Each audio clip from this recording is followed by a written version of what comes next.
നമസ്കാരം. എല്ലാവർക്കും സ്വാഗതം. പ്രസവശേഷമുള്ള ബ്ലീഡിംഗ് അതൊരുപാട് പേരെ ടെൻഷനടിപ്പിക്കുന്ന ഒന്നാണ് അല്ലേ? പ്രത്യേകിച്ച് ഹോസ്പിറ്റലിൽ നിന്ന് വീട്ടിലെത്തുമ്പോൾ എന്താണ് നോർമൽ, എപ്പോഴാണ് പേടിക്കേണ്ടത് എന്നൊക്കെ ഒരു കൺഫ്യൂഷൻ ഉണ്ടാകും. എന്നാൽ ഇന്ന് നമ്മൾ ആ പേടിയെ ആത്മവിശ്വാസമാക്കി മാറ്റാൻ പോകുകയാണ്. നിങ്ങളുടെ ശരീരം എങ്ങനെയാണ് സുഖപ്പെടുന്നതെന്ന് കൃത്യമായി മനസ്സിലാക്കുന്നതിലൂടെ നമുക്ക് ആ ഉത്കണ്ഠയെ മറികടക്കാം. അപ്പോൾ തുടങ്ങാമല്ലേ? നമുക്ക് ഈ ഒരു ശക്തമായ ചിന്തയിൽ നിന്ന് തന്നെ തുടങ്ങാം. പലപ്പോഴും നമ്മൾ കേട്ടിട്ടുള്ളത് ഇതൊരു അശുദ്ധ രക്തമാണെന്നൊക്കെയാണ്. പക്ഷേ ഈ ഒരു കാഴ്ചപ്പാട് അതിനെ മുഴുവനായി മാറ്റിമറിക്കുകയാണ്. ഇതൊരു കുറവോ പ്രശ്നമോ അല്ല, മറിച്ച് നിങ്ങളുടെ ശരീരം ഒരു അത്ഭുതം പ്രവർത്തിച്ചതിന് ശേഷം സ്വയം സുഖപ്പെടുത്തുന്നതിന്റെ അടയാളമാണ്. ഈ ഒരു പോസിറ്റീവ് ചിന്തയോടെ നമുക്ക് ഈ വിഷയത്തെ സമീപിക്കാം. ശരി, അപ്പോൾ ഇതാണ് നമ്മുടെ ഇന്നത്തെ ഒരു രൂപരേഖ. ആദ്യം ഈ ബ്ലീഡിങ്ങിന് പിന്നിലെ എന്തുകൊണ്ട് എന്ന് നമ്മൾ മനസ്സിലാക്കും. പിന്നെ നിറം മാറ്റങ്ങളുടെ ഒരു ടൈം ലൈൻ നോക്കും.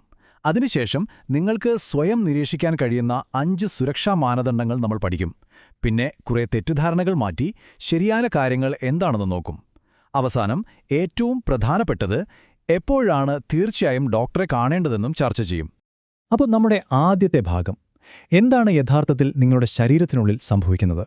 ഇതിനു പിന്നിലെ ശാസ്ത്രീയമായ കാരണം അറിഞ്ഞാൽ തന്നെ നമ്മുടെ പകുതി പേടി മാറും. ഇത് വെറുതെ സംഭവിക്കുന്ന ഒന്നാണ്, കൃത്യമായ ഒരു ശാരീരിക പ്രക്രിയയുടെ ഭാഗമാണ്.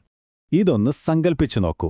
നിങ്ങളുടെ കുഞ്ഞിന് പോഷകങ്ങൾ നൽകിയിരുന്ന മറുപിള്ള, അതായത് പ്ലാസന്റ, ഗർഭപാത്രത്തിൽ നിന്ന് വേർപെടുമ്പോൾ അവിടെ ഒരു മുറിവുണ്ടാകുന്നുണ്ട്. അതൊരു ചെറിയ മുറിവല്ല, ഏകദേശം ഒരു ഡിന്നർ പ്ലേറ്റിന്റെ അത്രയും വലിപ്പമുള്ളൊരു മുറിവാണ്. ആ മുറിവിൽ നിന്നാണ് ഈ രക്തസ്രാവം ഉണ്ടാകുന്നത്. ഇത് മനസ്സിലാക്കുമ്പോൾ തന്നെ കാര്യങ്ങൾക്ക് കുറച്ചുകൂടി വ്യക്തത വരുമല്ലേ? അപ്പോൾ ഇത്രയും വലിയൊരു മുറിവിനെ ശരീരം എങ്ങനെയാണ് നേരിടുന്നത്? അതാണ് ഏറ്റവും അത്ഭുതകരമായ കാര്യം. നമ്മുടെ ശരീരത്തിന് അതിൻ്റേതായൊരു ഫസ്റ്റ് എയ്ഡ് സംവിധാനമുണ്ട്. ഗർഭപാത്രത്തിലെ പേശികൾ, അതായത് ലിവിംഗ് ലിഗേച്ചറുകൾ, ഒരു നാച്ചുറൽ ടൂർണിക്കറ്റ് പോലെ ശക്തമായി മുറുകി ആ ഭാഗത്തേക്കുള്ള രക്തക്കുഴലുകളെ അടയ്ക്കുന്നു. ഈയൊരു പ്രവൃത്തിയാണ് രക്തസ്രാവം നിയന്ത്രിക്കുന്നത്. നമ്മുടെ ശരീരം ഒരു അത്ഭുതം തന്നെയാണല്ലേ? ഈ ഡിസ്ചാർജിന് ഒരു മെഡിക്കൽ പേരുണ്ട്, ലോക്കിയ. ഇത് വെറും രക്തം മാത്രമല്ലെന്ന് നമ്മൾ മനസ്സിലാക്കണം. ഇത് പഴയ രക്തത്തിന്റെയും ഗർഭാശയത്തിലെ കോശങ്ങളുടെയും പിന്നെ അണുബാധ തടയാൻ പ്രവർത്തിക്കുന്ന ലക്ഷക്കണക്കിന് ശ്വേതരക്താണുക്കളുടെയും ഒരു മിശ്രിതമാണ്. ഏറ്റവും പ്രധാനമായി ഓർത്തിരിക്കേണ്ട കാര്യം, ഇത് അണുവിമുക്തമാണ്. നിങ്ങളുടെ ശരീരം സ്വയം വൃത്തിയാക്കി സുഖപ്പെടുത്തുന്ന ഒരു പ്രക്രിയയുടെ ഭാഗമാണിത്. ഇനി അടുത്ത ഭാഗം, ലോക്കിയുടെ നിറം കാലത്തിനനുസരിച്ച് മാറിക്കൊണ്ടിരിക്കും. ഈ മാറ്റങ്ങൾ കാണുമ്പോൾ പേടിക്കുകയല്ല വേണ്ടത്. കാരണം ഓരോ നിറമാറ്റവും നിങ്ങളുടെ ശരീരം സുഖപ്പെടുന്നു എന്നതിന്റെ ഒരു പ്രോഗ്രസ് റിപ്പോർട്ട് പോലെയാണ്. അപ്പോൾ നമുക്ക് ആ ഘട്ടങ്ങൾ ഏതൊക്കെയാണെന്ന് നോക്കാം. ഇതിന് പ്രധാനമായും 3 ഘട്ടങ്ങളുണ്ട്. ആദ്യത്തെ 4 ദിവസം വരെ കാണുന്നതാണ് ലോക്കിയ റൂബ്ര. ഇത് നല്ല കടും ചുവപ്പ് നിറത്തിലായിരിക്കും, ഏകദേശം ഒരു ഹെവി പീരീഡ് പോലെ. പിന്നെ 5-ാം ദിവസം മുതൽ 2 ആഴ്ച വരെ അത് ലോക്കിയ സെറോസയായി മാറും. അപ്പം നിറമൊരു പിങ്ക് അല്ലെങ്കിൽ ഇളം ബ്രൗൺ ഷെയ്ഡിലേക്ക് മാറും. അവസാനമായി 2 ആഴ്ച മുതൽ 6 ആഴ്ച വരെ നീണ്ടു നിൽക്കുന്ന ലോക്കിയ ആൽബ. ഇതിൻ്റെ നിറം മഞ്ഞയോ വെള്ളയോ ആയിരിക്കും. ഈ മാറ്റങ്ങളെല്ലാം തികച്ചും സാധാരണമാണ്. ഇത് കാണിക്കുന്നത് നിങ്ങളുടെ ശരീരം ശരിയായ രീതിയിൽ സുഖപ്പെടുന്നുവെന്നാണ്. ശരി, ഇനി നമ്മൾ ഏറ്റവും പ്രധാനപ്പെട്ട, ഏറ്റവും പ്രായോഗികമായ ഒരു ഭാഗത്തേക്ക് കടക്കുകയാണ്. ഇത് നിങ്ങളുടെ ആക്ഷൻ പ്ലാനാണ്. നിങ്ങളുടെ റിക്കവറി നിരീക്ഷിക്കാൻ സഹായിക്കുന്ന 5 വ്യക്തമായ മാനദണ്ഡങ്ങൾ. ഇതോടെ നിങ്ങൾക്കിനി ഊഹങ്ങളുടെ ആവശ്യമില്ല. കാര്യങ്ങൾ നിങ്ങളുടെ നിയന്ത്രണത്തിലാണെന്ന് നിങ്ങൾക്ക് തന്നെ ഉറപ്പിക്കാം. അപ്പോൾ എന്തൊക്കെയാണ് ഈ 5 കാര്യങ്ങൾ? 1. നമ്മളിപ്പോൾ സംസാരിച്ച നിറങ്ങളുടെ ടൈം ലൈൻ. 2. രക്തക്കട്ടകൾക്കുള്ള ഗോൾഫ് ബോൾ നിയമം. 3. ശുചിത്വവും അയൺ സപ്ലിമെന്റ്സും. 4. ആക്റ്റീവ് ഡ്രെയിനേജ് എന്ന് നമ്മൾ പറയുന്ന ഒരു രീതി. 5. നിങ്ങളുടെ പങ്കാളിക്ക് സഹായിക്കാൻ കഴിയുന്ന പാഡ് ട്രാക്കിംഗ്. നമുക്കിവ ഓരോന്നും വിശദമായി നോക്കാം. രക്തക്കട്ടകൾ, ഇത് ഒരുപാട് പേരെ പേടിപ്പിക്കുന്ന ഒന്നാണ്. പ്രത്യേകിച്ച് രാവിലെ എഴുന്നേൽക്കുമ്പോൾ പെട്ടെന്ന് ഒരുപാട് രക്തം കട്ടയായി പോകുന്നത് കാണുമ്പോൾ ഒരു ഞെട്ടലുണ്ടാകും. പക്ഷേ അത് സാധാരണയാണ്. കാരണം രാത്രി നമ്മൾ കിടക്കുമ്പോൾ രക്തം യോനിയിൽ കെട്ടി നിൽക്കുകയും രാവിലെ എഴുന്നേൽക്കുമ്പോൾ ഗുരുത്വാകർഷണം കാരണം അത് പുറത്തേക്ക് വരികയും ചെയ്യും. ഇതിനെ മോർണിംഗ് ഗഷ് എന്ന് പറയാറുണ്ട്. അപ്പോൾ എപ്പോഴാണ് നമ്മൾ ശരിക്കും ശ്രദ്ധിക്കേണ്ടത്? ഇതാണ് നിയമം.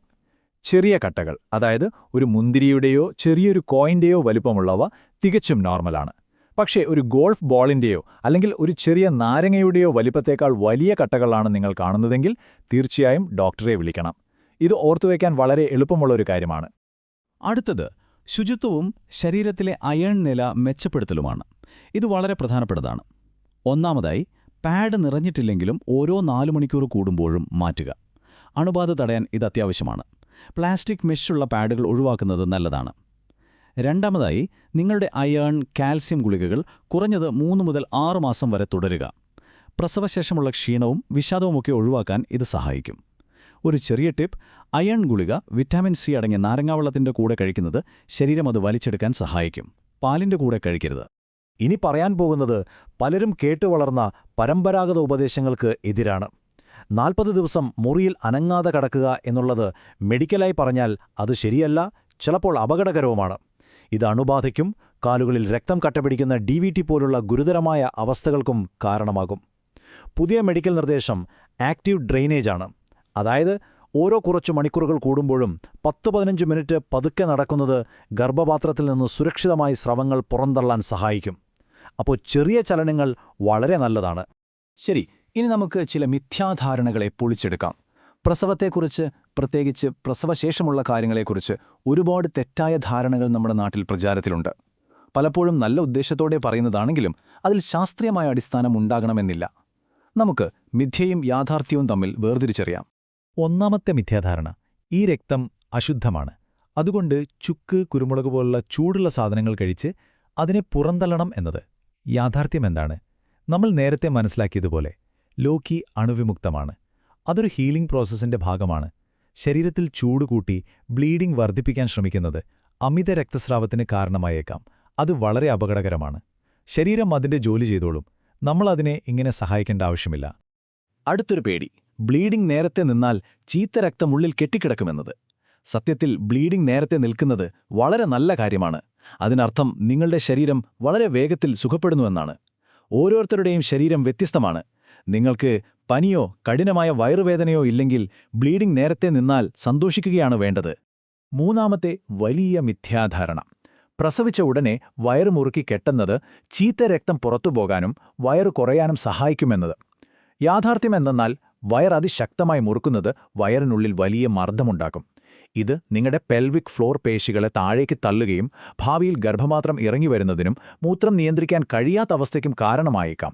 ചെറിയ സപ്പോർട്ട് നൽകുന്നത് വേറെ കാര്യം, പക്ഷേ ഈ അതിശക്തമായ വരിഞ്ഞുമുറുക്കൽ വേണ്ടേ വേണ്ട. ശരി, നമ്മൾ അവസാനത്തെയും ഏറ്റവും നിർണായകവുമായ ഭാഗത്തേക്ക് എത്തിയിരിക്കുന്നു.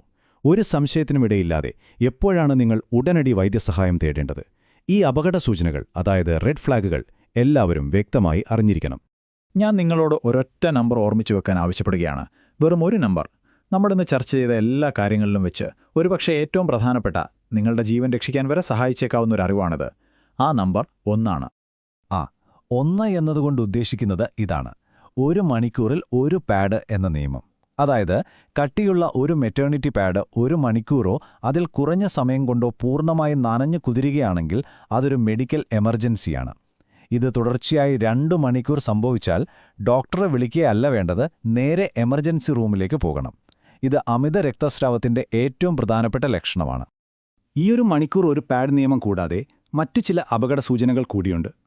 ബ്ലീഡിംഗ് കുറഞ്ഞ പിങ്ക് നിറമായ ശേഷം വീണ്ടും കടും ചുവപ്പായി തുടങ്ങിയാൽ, ഡിസ്ചാർജിന് അസഹനീയമായ ദുർഗന്ധമുണ്ടെങ്കിൽ, 100.4 ഡിഗ്രി ഫാരൻഹീറ്റിന് മുകളിൽ പനിയും കഠിനമായ വയറുവേദനയും ഒരുമിച്ചുണ്ടെങ്കിൽ, അല്ലെങ്കിൽ നിങ്ങൾക്ക് തലകറങ്ങുകയോ ബോധം പോകുന്നതുപോലെ തോന്നുകയോ ഹൃദയമിടിപ്പ് കൂടുകയോ ചെയ്താൽ, ഇതിൽ ഏതെങ്കിലും ഒരു ലക്ഷണം കണ്ടാൽ ഉടൻ വൈദ്യസഹായം തേടണം. എനിക്കറിയാം, ആഴ്ചകളോളം നീളുന്ന ഈ പ്രക്രിയ നിങ്ങളെ ശാരീരികമായും മാനസികമായും തളർത്തിയേക്കാം. പക്ഷേ ഞാൻ ഈ ഒരു അവസാന ചിന്ത നിങ്ങളുമായി പങ്കുവയ്ക്കാൻ ആഗ്രഹിക്കുന്നു. ലോക്കിയുടെ ഓരോ തുള്ളിയും ഒരു അസുഖത്തിന്റെ ലക്ഷണമല്ല, അതൊരു തെളിവാണ്. ഒരു പുതിയ ജീവൻ സൃഷ്ടിച്ചതിനു ശേഷം സ്വയം പുനർനിർമ്മിക്കാനും സുഖപ്പെടുത്താനുമുള്ള നിങ്ങളുടെ ശരീരത്തിന്റെ അവിശ്വസനീയമായ കഴിവിന്റെ തെളിവ്. ഇപ്പോൾ നിങ്ങളുടെ കയ്യിൽ ആയുധങ്ങളുണ്ട്. നിങ്ങളുടെ ശരീരത്തെ മനസ്സിലാക്കാനും നിങ്ങളുടെ റിക്കവറി ആത്മവിശ്വാസത്തോടെ നിരീക്ഷിക്കാനുമുള്ള അറിവുണ്ട്. അപ്പോൾ എൻ്റെ ചോദ്യം ഇതാണ്: ഇതുവരെ കേട്ട ശാസ്ത്രീയമല്ലാത്ത ഏത് ഉപദേശമാണ് നിങ്ങളിനി ധൈര്യത്തോടെ അവഗണിക്കാൻ പോകുന്നത്? ഒന്ന് ആലോചിച്ചു നോക്കൂ. ഈ അറിവ് ഒരു വലിയ ശക്തിയാണ്.